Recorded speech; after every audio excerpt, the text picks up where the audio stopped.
नमस्कार मंडळी, कसे आहात? आज आहे संकष्टी. तर संकष्टीला मी करणार आहे साबुदाणा वडे. त्याच्यासाठी मी बटाटे उकडून घेतलेत. रात्री साबुदाणा भिजत घातलेला. आता 5-7 मिरच्या घेतल्यात, त्या बारीक करून घ्यायच्या. आता मी डाळ कांदा पण करणार आहे. आमची संकष्टी नाही आहे.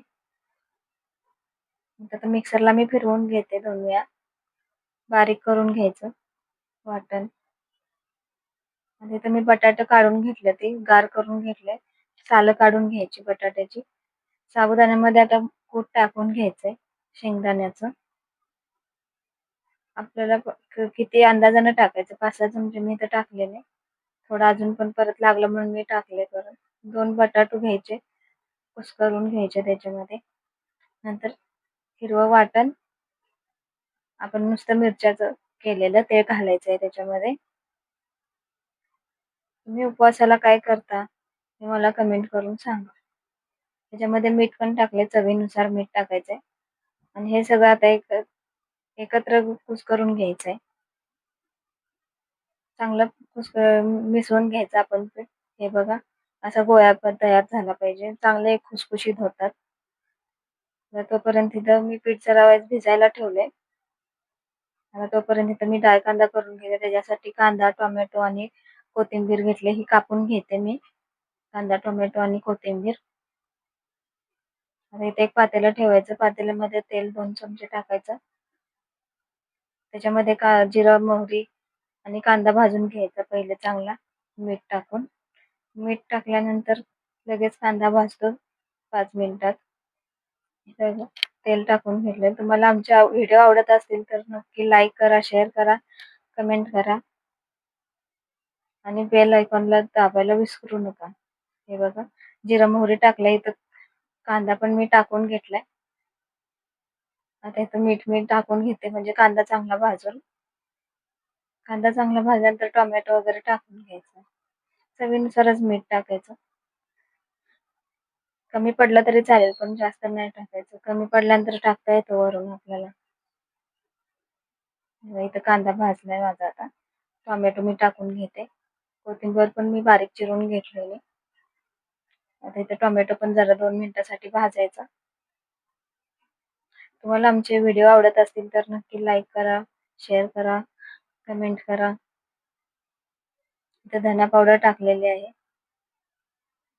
धना पावडर, हळद टाकायची. नंतर चटणी टाकायची, ही घरगुती. तुम्हाला पाहिजे तर गरम मसाला, लाल मिरची पावडर ते सुद्धा टाकू शकता ह्याच्यामध्ये. मी काही ते जास्त टाकलेलं नाहीये. मसूर डाळ पण चांगली धुवून घ्यायची आपल्याला. थोडंसं मी पाणी वतून घेतलंय. थोडा वेळ 2 मिनिटासाठी चटचटून द्यायचं चांगलं.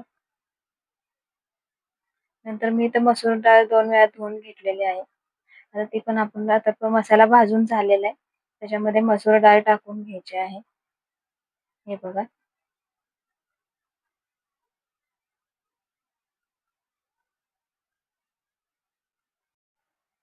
आता मी थोडीशी कोथिंबीर टाकते. नंतर पण वेळेस टाकायचे असले तर टाका. मी इथे सगळीच टाकून घेते. आता पाणी ओतून घेणार याच्यामध्ये. अंदाजानं पाणी ओतून घ्यायचं आपल्याला. इथे मी 1-2 ग्लास ओतलंय. जेवढी डाळ आहे तेवढंच त्या मापानं पाणी ओतून घ्यायचं याच्यामध्ये. हे बघा. नंतर शेंगदाण्याचं कूट टाकायचं.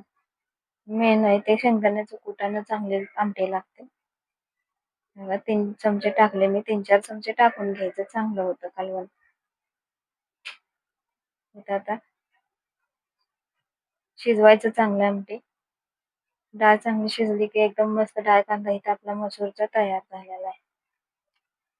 आता मी साबुदाणा वड्याला मी दही आणि साखर मिक्स करून ठेवते. इथं मी दही घेतलंय 5-6 चमचे आणि त्याच्यात साखर पण घालायची 4-5 चमचे. आपल्याला गोड पाहिजे तसं घालायचं त्याच्यामध्ये. हे बघा. ते पण मिक्स करून ठेवायचं. तोपर्यंत आपल्या इकडे डाळ कांदा झालेला आहे. ते मिक्स करून ठेवायचं. तर कढई ठेवायची, त्याच्यामध्ये तेल ओतून घ्यायचं. बारीकच गॅस, मीडियम गॅस ठेवायचा म्हणजे वडे एकदम खरपूस चांगले भाजतात. इथं पीठ माझं भिजलेलं आहे. आता ह्याचे आपण छोटे छोटे गोळे करून घेऊया. टिश्यू पेपर आणि प्लेट पण मी घेतलेली आहे. म्हणजे तळून झालं की आपण त्याच्यामध्ये काढू. आता मस्त गरम तेल झालंय, त्याच्यामध्ये हे करायचं, फ्राय करायचं. इथं मी तुकडं पण करणार आहे. रात्रीची भाकरी शिल्लक राहिलेली, ते पण असं बारीक कुस्करून घेतलंय.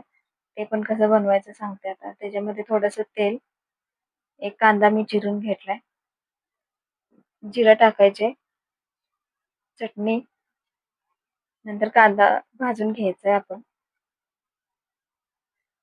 चांगला गुलाबी होईस्तोपर्यंत कांदा भाजायचा. मीठ टाकायचं. तर मी कांदा टाकायला विसरले. मी कांदाच टाकलेला नव्हता. आता मी परत ते तुकडं काढून घेतलंय. परत कांदा घातला त्याच्यामध्ये. नंतर मी थोडंसं तेल वतून नंतर मी तुकडे टाकलेत बघा ते. हे तुकडे आपण चपाती बरोबर पण खाऊ शकतो किंवा आपण असं ह्याच्याबरोबर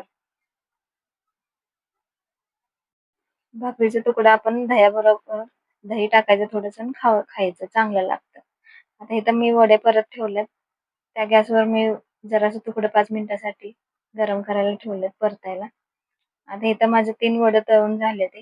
हे बघा मस्त असं खरपूस झाले ते वडं. तर अशाच पद्धतीने मी सगळे वडे बनवून घेतले. तिथे एक आंबा होता तो कापून घेतलाय. अशी आमची संकष्टीची तयारी चाललेली. धन्यवाद.